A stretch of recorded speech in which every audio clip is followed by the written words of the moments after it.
फ़ख्र हिंदुस्तान शहज़ादा हुज़ूर गौसे आदम हज़रत सैयद कादिम पाशा कादरी अल मूसवी अल जिलानी साहब हफ़िज़हुल्लाह ताला इंशाअल्लाह जलवा अफरोज़ होने वाले हैं।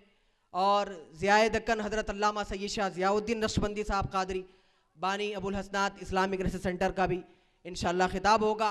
और हज़रत कादिर पाशा साहब जुनैद पाशा ज़रीन गुलाबी यहाँ पर जलवा अफरोज़ है। और हज़रत मौलाना नईमुद्दीन नईमी साहब का भी वलवला अंगेज़ खिताब होगा। इन सब के उलमा के बयानात आपको सुनना है। मुख्तसर से वाक़ में बात कर रहा हूँ।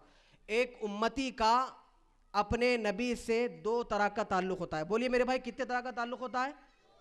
ज़ोर से बोलिए। दो तरह का ताल्लुक़ होता है। एक अपने नबी से मोहब्बत करना, एक अपने नबी से मोहब्बत करना, दूसरा अपने नबी की तालीमात पर अमल करना।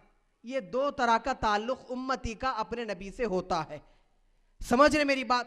अब ये जो आयत मैं आपके सामने पढ़ा, थोड़ा सा दिलो दिमाग आप पूरी मेरे तरफ मुतवज्जे कर कर सुने तो बहुत बड़ी, बहुत अहम, कायनात में इससे बड़ी बात कोई नहीं है। वो बात आपको समझ में आ जाएगी।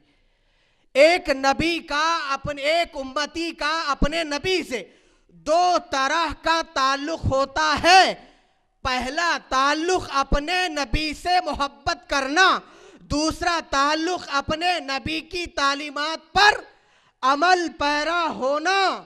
तो ये आयत में या अय्युहल्लज़ीना आमनू ला तरफ़ऊ अस्वातकुम, यहाँ तक नबी की ज़ात से मोहब्बत की तालीम दी गई।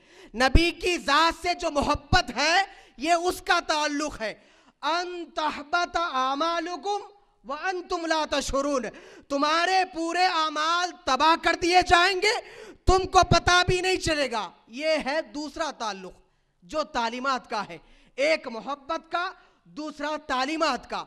लेकिन क्या हुआ, आज से कुछ साल पहले हिंदुस्तान की हुकूमत पर बरतानिया की, लंदन की जो हुकूमत कायम हुई, अंग्रेज़ों ने मुसलमानों को जब जांचा पड़ताला, मुसलमानों पर रिसर्च किया कि मुसलमान आखिर ये पहाड़ बनकर क्यों खड़ा हो जाता है, ये मुसलमान बोखलाहट का निशान क्यों नहीं होता, अरे आखिर इसके सीने में क्या है कि मुसलमान चट्टान की तरह खड़े होता है।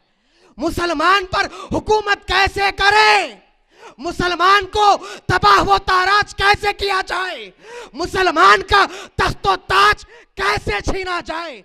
ये बरतानिया की हुकूमत जब हिंदुस्तान पर कर रही थी ना, उस वक्त उन लोगों ने सोचा कि मुसलमान को कमजोर कैसे किया जाए। भूखा रखकर देखो, भूखा रहा मुसलमान लेकिन नहीं झुका। प्यासा रखकर देखो, प्यासा रहा मुसलमान लेकिन नहीं झुका।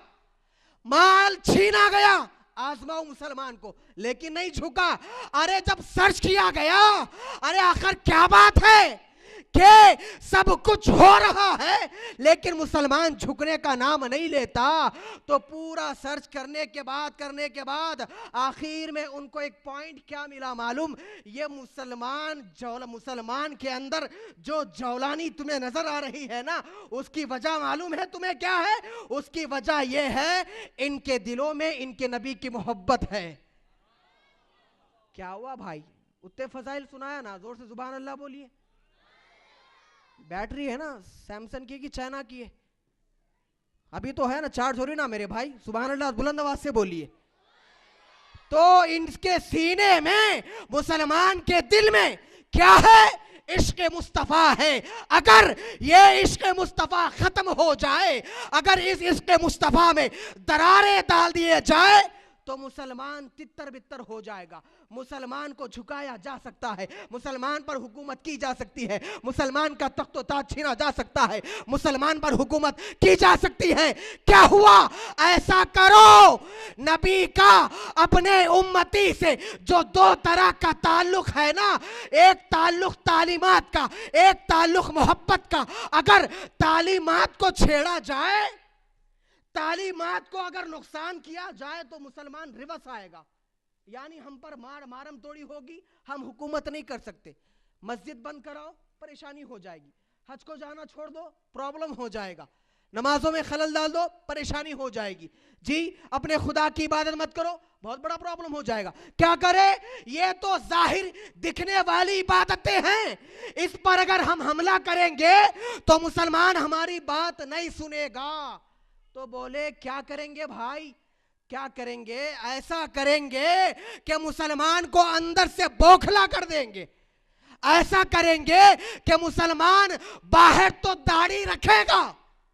सुन रहे मेरी बात, सुन रहे मेरे भाई?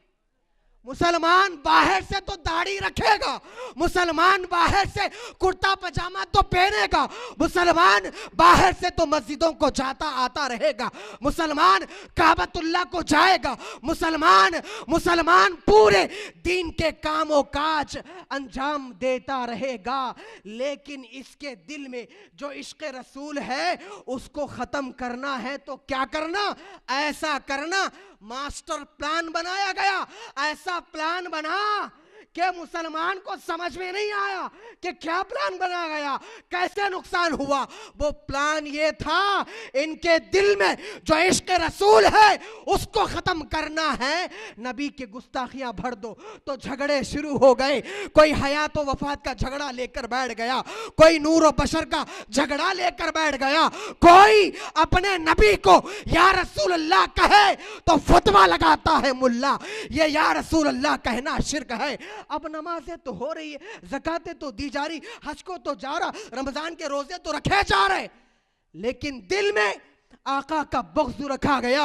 अरे सुनो मुसलमानों, तुमसे कह रहा हूं, आज तुम पूरी दुनिया तो बहुत बड़ी बात है, तेलंगाना में मुख्तलिफ अज़ला में जाकर देखो, जो मेरे आका के आशिक थे, जो नौजवान आका का नाम सुनकर आंसू बहाते थे, अल्लाह अकबर कबीरा, दर्दमंदाना अंदाज में आपसे ये बात कह रहा हूं, उन नौजवानों के दिलों में गुस्ताखियां भरी जा रही है, उन नौजवानों को अहले सुन्नत से निकाला जा रहा है, जिनके दिलों में इसके मुस्तफा का चिराग था, उस चिराग को बुझाया जा रहा है, मुसलमानों को तितर बत्तर किया जा रहा है। अरे तुम कहते हो इत्तेहाद पैदा करो, इत्तेहाद पैदा करो, इत्तेहाद पैदा करो, कैसे होता है इत्तेहाद पैदा? सुनो मैं कहता हूं इत्तेहाद कैसे पैदा होगा।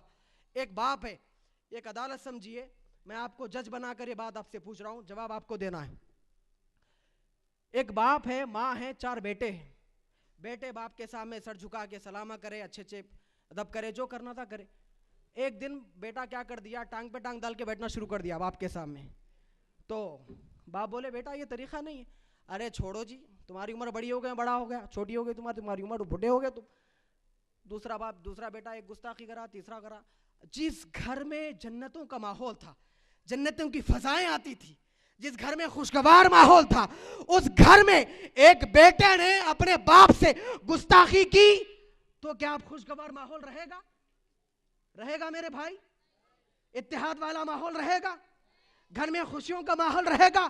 पता क्या चला, अपने बाप की शान में, माँ की शान में, जो माँ अपना आंचल ममता का जो सर पर रखती थी, वो माँ ने जब आंचल हटाया, जो बाप शफकत का हाथ रखता था, वो बाप जब हाथ हटाया, घर का माहौल खराब हो गया, घर में खुशियों का माहौल खराब हो गया। पता ये चला कि गुस्ताखी, बेअदबी ऐसी चीज है जो इत्तेहाद को खत्म करती है।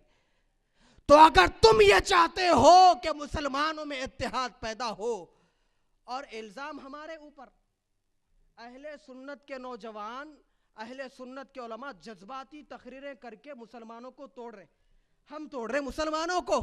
अरे हम हजरत ईसा की बात आई तो सर झुकाए, आका की बात आई तो सर झुकाए, सहाबा की बात आई तो सर झुकाए, मौलाए कायनात की बात आई तो सर झुकाए, गौशन ज़मीर की बात आई तो सर झुकाए, ख्वाजा अजमेरी की बात आई तो सर झुकाए, उलमा की बात आई तो सर झुकाए। तुम क्या करे?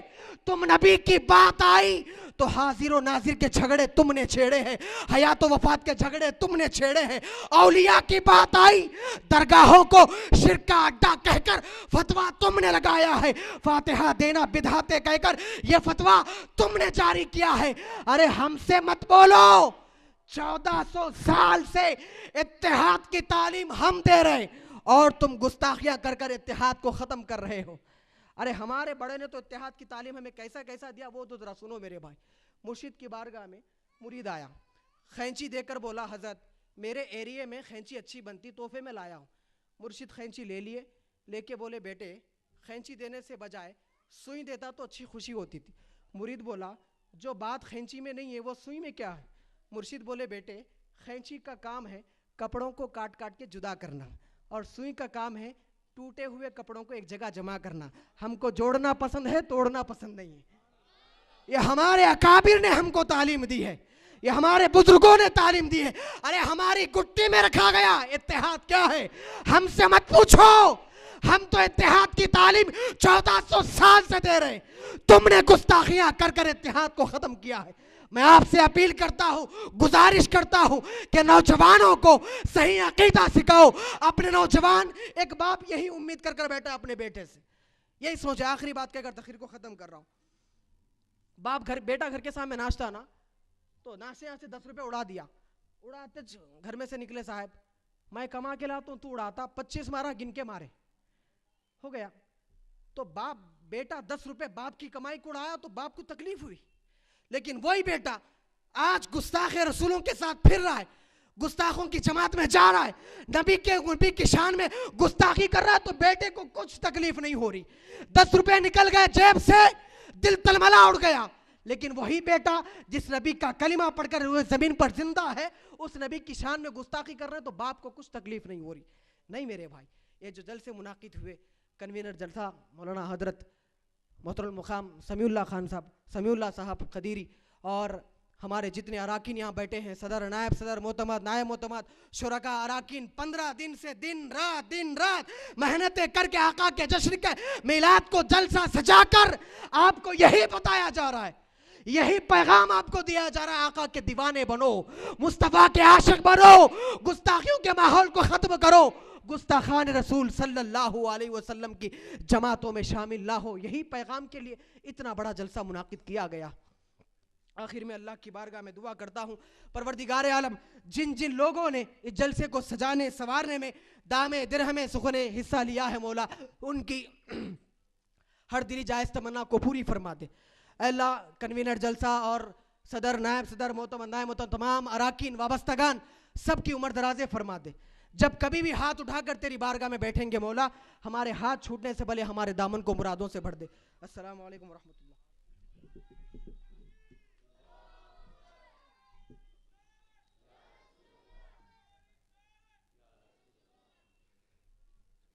हज़रात, अभी आपके सामने नौजवान मुक़र्रिर मौलाना मोहम्मद अब्दुल अज़ीज़ सरवर्दी साहब अपने वलवला अंगेज़ तकरीर से सामईन को सरफराज फरमा रहे थे, जिनकी तकरीर का लुबाब था कि हुज़ूर सल्लल्लाहु अलैहि वसल्लम से अपनी वाबस्तगी को मजबूत फरमाएँ।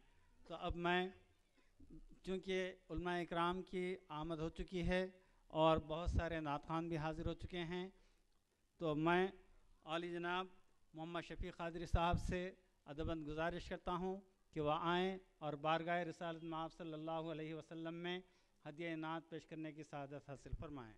मोहम्मद शफ़ी क़ादरी साहब।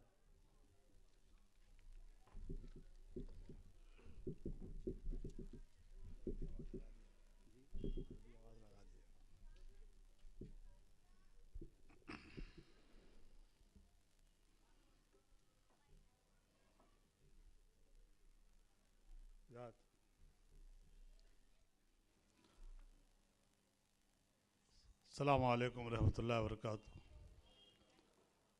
सलातो सलाम अलैका रसूल। नात पाक के चंद अशार हाजिर खिदमत समात करें।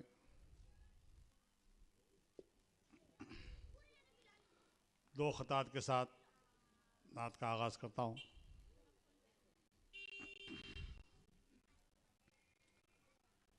न कहिए